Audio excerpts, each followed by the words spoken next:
Hello, companions. 3 years ago, I had a stroke. I couldn't move, couldn't think, couldn't remember, couldn't speak, couldn't do anything, but also not be afraid anymore. Just wasn't the capacity to be afraid. So I wasn't. I told you how the emergency services arrived. They put me in the living room. I was waiting for my parents to arrive to take care of me. So that's where we left off.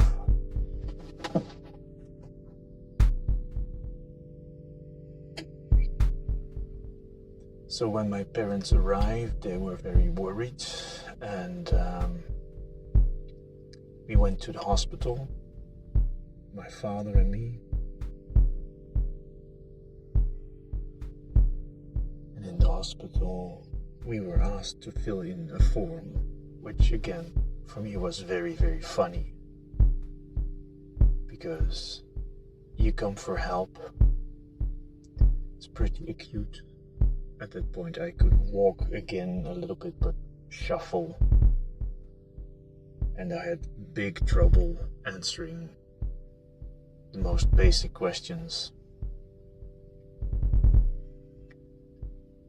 But it all seemed so absurd to me. After about an hour, I think, we got to see a doctor.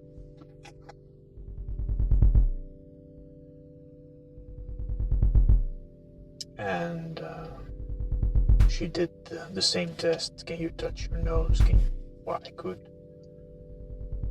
That was all working again.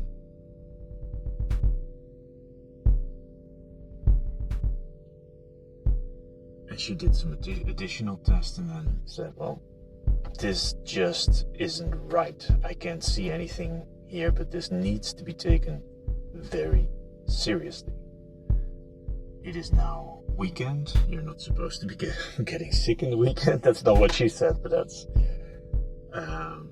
basically how the situation was. So again, I was laughing. Don't get sick in the weekend. That's not convenient for the doctors. Anyway, I had to come make an appointment with my GP, my general practitioner, so the huisarts we call it. That as soon as possible, and she would then send me to a specialist.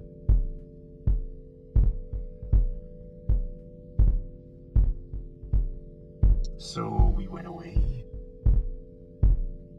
and I was getting better and better every hour, but I was very I had trouble wanting stuff. If you put me in a position, then I would just stay there. So that was perfect for my parents, because they could just say, well, go over here, sit over there. And they took me to their home. So we drove an hour back to Houten, where they all live. And my parents are divorced, so we decided I should stay with my mom. Or it was decided at some point, I have no idea.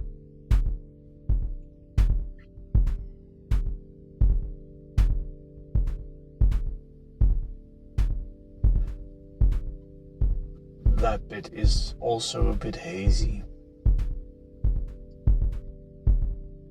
I do seem to remember that the next day my children arrived to see how I was doing. Maybe that was the day after that, I have no idea.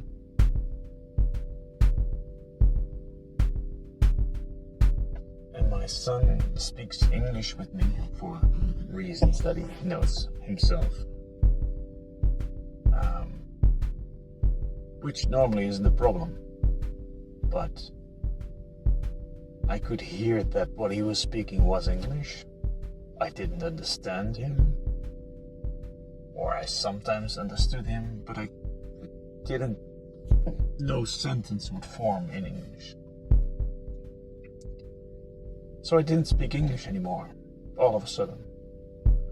And this was very weird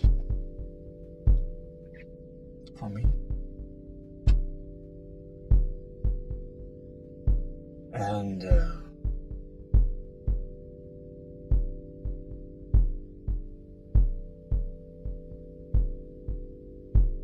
I don't remember much of the conversation. They were worried.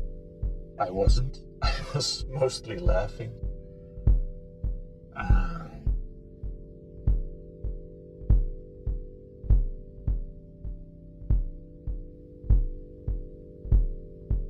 And then I remember waking up the next day and remembering how to speak English. I could just speak English again, no problem. So then I think it was Monday or Tuesday, whenever we could get the appointment with the GP, because that's kind of hard in Holland. I think it was Wednesday. So a couple of days later. My father took me to a hotel near the GP's office because it was very early the next day that we had the appointment.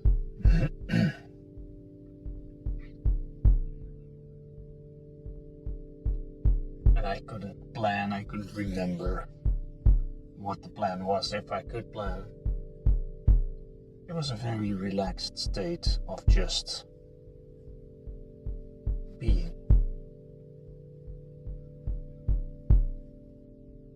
Sometimes I would remember what we were doing, so the whole we're going to the doctor, I got that. But then we went to a hotel, so I got a bit confused. And we slept there. And one thing I remember very vividly, and that was that we had breakfast in the breakfast hall. That was just breakfast served in a buffet, and you could just get stuff.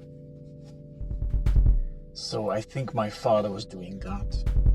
I was alone at the table.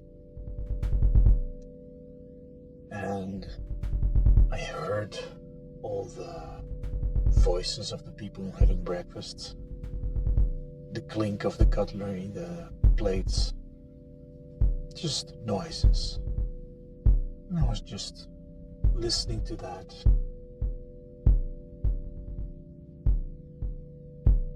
Just very happy that there was more to experience. And all of a sudden, within this noise, nothing changed. It was just that I recognized something that I hadn't heard all the time but didn't recognize. And suddenly there was music. And then I could hear voices singing. And there was, of course, music playing in the breakfast hall. But it wasn't there, and then poof, all of a sudden it was. And it had been there all along, I just didn't recognize it. And then I realized that for the past week or so, whatever, there hadn't been any music. I could recognize speech, but I couldn't recognize music. And then all of a sudden, I could. It was Christmas time, so it was a Christmas song on the radio, I guess. And it was so incredibly beautiful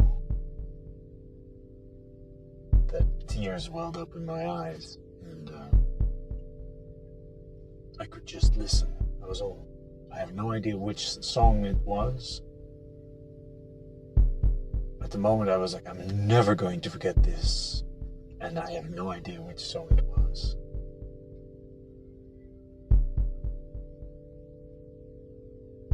It was just incredibly beautiful.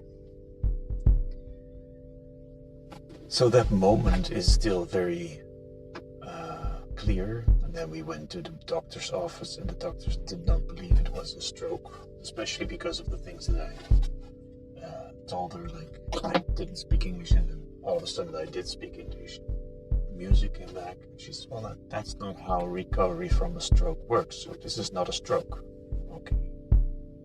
Can you tell me what it is? I don't know, some kind of virus or... So what type of virus does this? Well, she didn't know. And then we were sent home. So that was weird. But I was in a state of, oh, okay, then we go home again. I did notice that she didn't take us seriously because there was a call that came in, and this is something that can happen. The doctor is on call, and she can take a call when she's with a patient. But she didn't apologize. She didn't say, oh, I'll take this. Nothing. She just took the call. And I was like, well, this person does not take me seriously. And I gathered that was the problem. So I said, well, we should go. And my father was like, no, you should stay. And, well, then the doctor didn't take us seriously. And it didn't help that my father had seen me in what I call a daymare. I came to call daymare. At that point, I just say I'd had an attack or something. I didn't know what was happening. But I couldn't move in this moment, or at least it felt like that.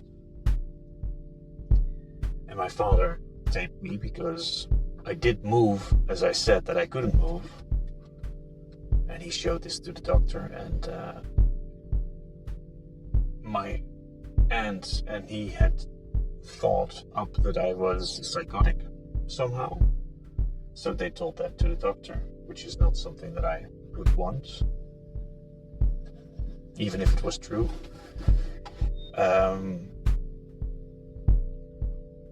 So I asked if I could have a moment alone with the doctor, and that was not possible. So then we went home, and nothing happened.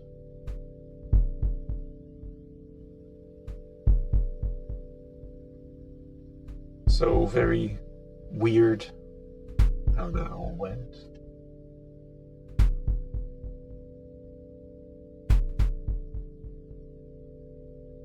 But I have very sketchy recollections of all that, so no idea what actually happened.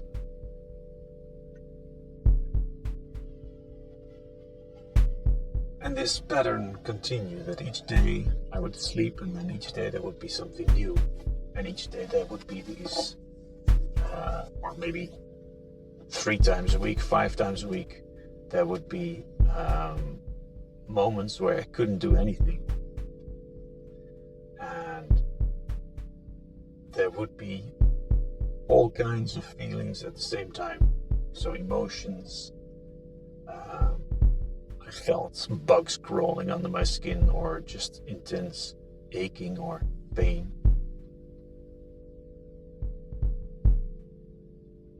And there was nothing going on. But I thought I was dying. There was a lot of fear and well, nothing to do. But then I forgot that I had that, and life would just continue.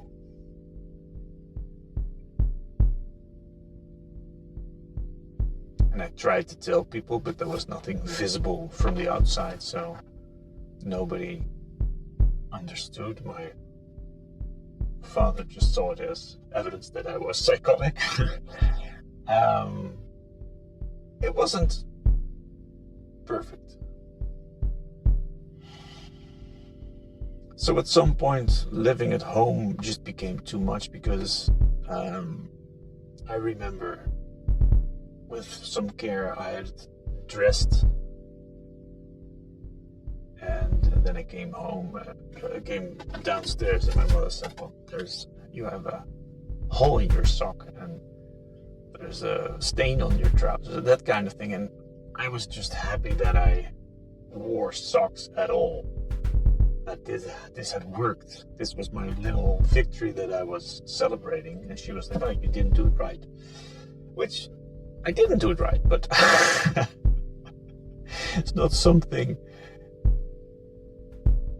you should tell somebody who has very little to celebrate and then does celebrate the little victories. That doesn't work. So I left. I started thinking with my father for a couple of days. And I noticed that I could only respond to what people wanted of me. There was just no time for me to get in touch with what I wanted. So I would do whatever anybody would say. And I was thinking about that. I was like, I need to go home, because there I have my own stuff. I know where everything is. I was constantly looking for everything because I didn't remember where my father kept the glasses or the knives or the spoons or whatever. So I was constantly looking for everything. I was constantly surprised that I was in this environment. So I went home, or I got them to take me home, and big protest, of course, and I wasn't too sure about that. And I forgot to eat, I forgot to drink. So my parents had kept me alive, basically. But I found it was time to be on my own. I had found a mala, which is like a chain of beads that you can use in prayer. It was Christmas time, and it was probably a Christmas decoration that I bought, but I had heard about malas, and I was like, well, this I can use, but I didn't know any chants or prayers, so I made up my own one, because there was so much fear coming up every time that I was going to die, and such an unsure situation each time that I understood the situation, that I started to calm the nervous system, because it was just in overdrive all the time. And I made my own little mantra, which was, "You are safe. You are safe. You are safe. And everything is going to be all right." So I said this to my nervous system. And then I said, I am safe.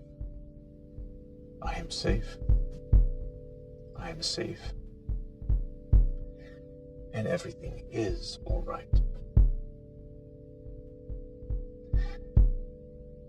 And I would just repeat, "You are safe," until everything is all right. I am safe.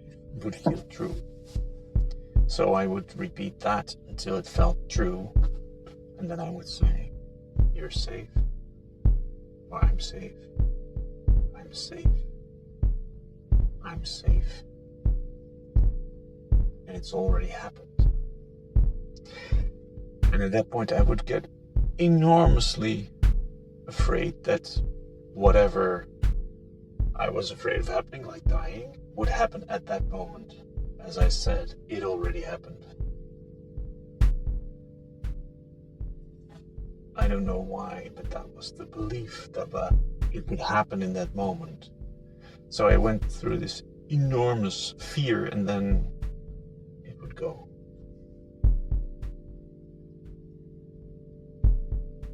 And then I would just keep going for the next and the next and the next, because this was a mala with no end, so it just went round and round, and I would do that for hours. And this way I could react a little bit more calmly when my parents asked something of me. So when I got home, this was basically what I did. I did my mala. I laid down to have attacks, and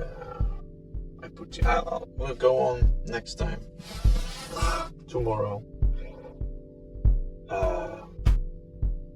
This was the beginning of the meditation practice that I had. I wasn't meditating at that point. It never occurred to me. Okay, so for now, I thank you for joining in.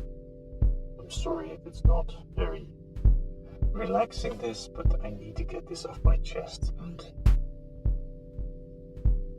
this confession style seems to work for me. So I'm just gonna keep going.